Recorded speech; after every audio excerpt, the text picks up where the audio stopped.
Up our next storyteller, Brian Young.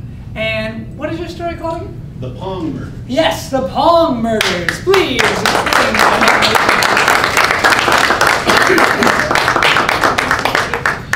Well, this is the first time I've ever done anything like this, and kind of nervous, and I'm losing my voice, so bear with me.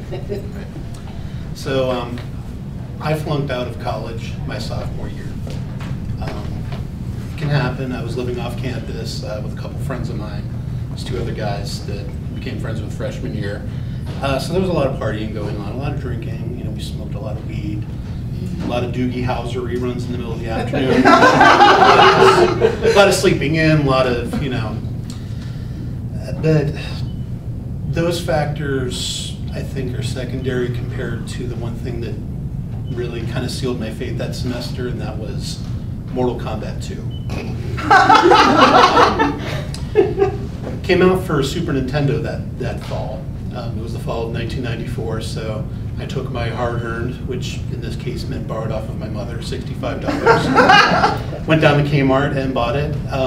My friend Gary went on the internet, and this is back in the days when going on the internet was not an easy task.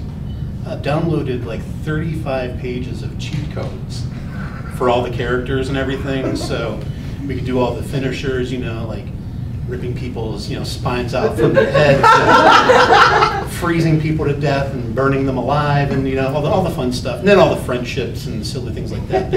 The one thing that really kind of intrigued us all was a little Easter egg inside the game, where if you, in two-player mode, if you win 250 consecutive games in two-player mode, the screen parts and a game of Pong pops up. And you can play Pong, I think, up to like 15 points or whatever it is. So it was mid-semester break. I was like, guys, I'm going to do Pong. So we didn't even bother, you know, we didn't want to risk somebody, you know, beating the 250 game streak. So it was usually just one player against the player two, but player two didn't play. So it was basically us, you know, walking up, doing a roundhouse kick every now and then, or an uppercut, or a get over here, you know, or something like that. If I recall correctly, I don't think you could do fatalities. I think that would, or at least that's the idea. So there was no, I can't remember which character I was playing. I think it might have been Sub-Zero, who was my favorite at the time. So, anywho.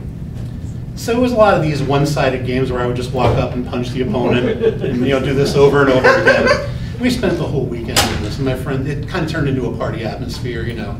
Our roommates Tyson and Tracy were there, our friend Gary, the one that downloaded the stuff off the internet, Tina and Amy, who were two friends of ours. So it's getting up into the 200s. It's time. And I think by this point it was, I had been playing all through Friday and Saturday night, or Friday night, and I think it was into Saturday afternoon. So we're getting up there. It's game 250. You know, it's another one-sided game, you know, the little punches and uppercuts and everything like that. So I win. Nothing. It goes to the next round. You can see the color drain from my face. The room was silent because everybody was sitting around waiting for this, you know, magical portal to open in this classic old 2-bit video game pop up, and we were going to play Pong. It was going to be great. That didn't happen. So it turned into a joke. So we were laughing about me going into this murderous rage and stabbing the next door neighbor to death and carving Pong into his forehead and all this stuff. And that actually became a running joke for years. I mean, just last year, I think Tina, actually, the one friend I mentioned a few minutes ago, mentioned something about the Pong murders, which immediately brought back all these memories. So I looked it up, because now going on the internet is as simple as pulling out your phone or whatever, Googled Mortal Kombat 2 Pong. It was in the arcade version. Oh! It would have helped to have known that 22 years ago.